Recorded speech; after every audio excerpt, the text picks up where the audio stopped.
Colin, good morning. Heading into your first morning skate of the new season, what was kind of the objective trying to get your troops ready for tonight?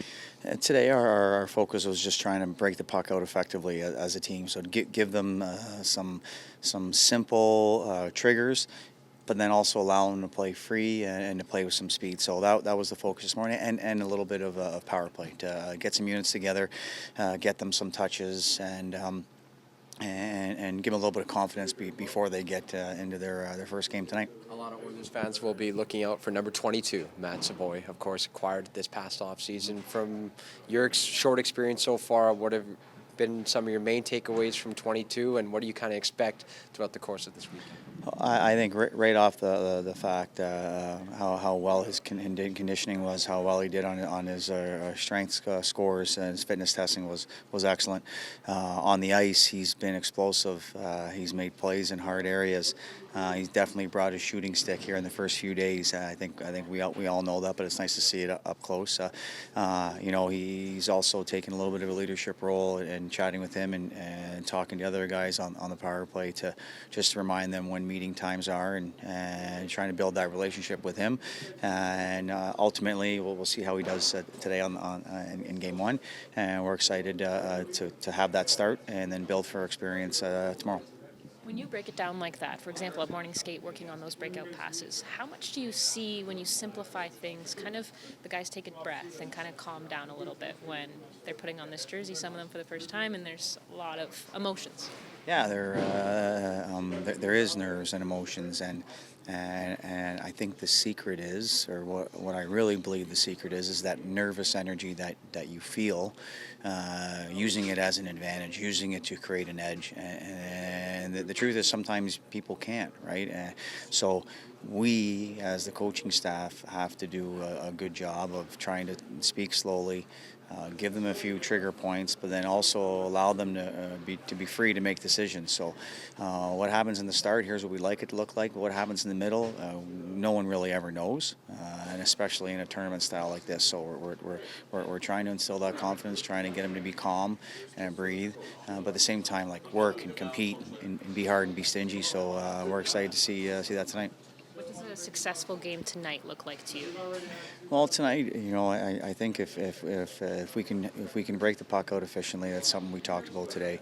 Yesterday was a workman style of a zone denial with our track and our squeeze, meaning our just be hard to enter against us. So I think if those three areas, if we see some good moments, and we're going to see some unorganized moments and some chaotic moments, but if we can find some good moments in those three areas of our breakouts, our track and our squeeze, and our players know what that means.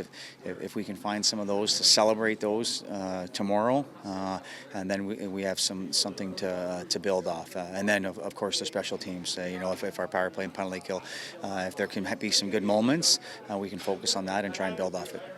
How do you think about what a appearance at a tournament like this means for someone like Wakely, right? Someone who's like 20, right? Mm-hmm. Could be a consideration for the American League, but of course was also just drafted and played in the OHL last year. Do you have to think about it a little bit differently for him than for, an 18-year-old? Yeah, that's a great question. I think you do, right? If you're coming your first time, and Matvei Petrov, for example, it's my fourth rookie camp with him, right? So it's so interesting to see. Paige and I chat yesterday about how much more confident he is. But Wakely, it's his first one with us, and he wants to probably try to turn professionally, right? So he's got to challenge that nervous energy.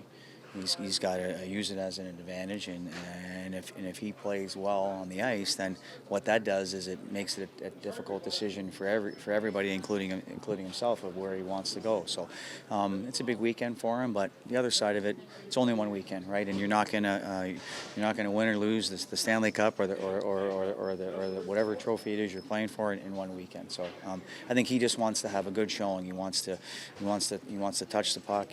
He wants to make some plays. He wants to create some offense. He wants to be hard to play against by being physical and being stingy, and trying to do what he can to be noticed. right? And I think if he does that, he'll feel good about himself tomorrow and moving forward from the weekend into training camp. Bo, we saw him working with the goalie, which would obviously imply that he's not playing today.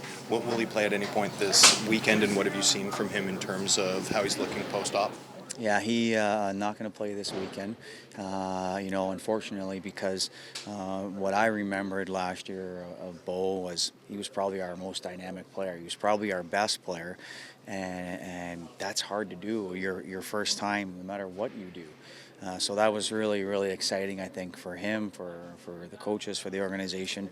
Unfortunate injuries sometimes get in the way.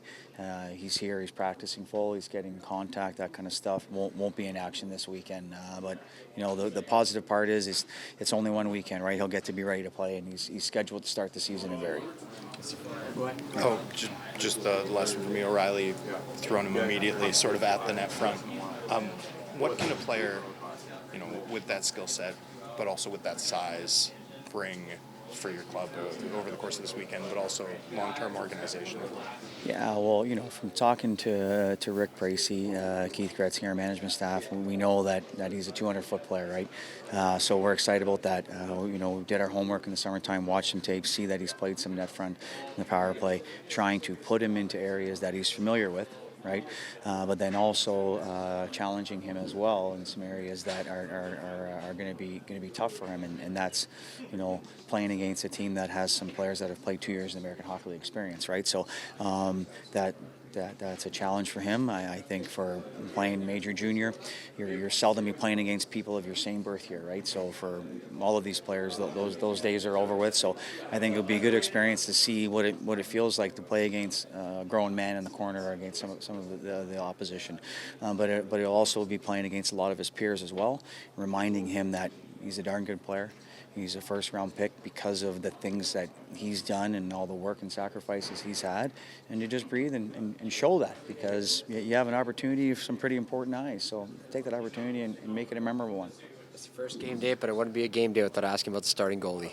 Nathan Day came off first. Is he starting full 60? Yes, he's starting. He's starting today. We plan on him on playing the full 60. So we're excited for him to grow in his experience from last year.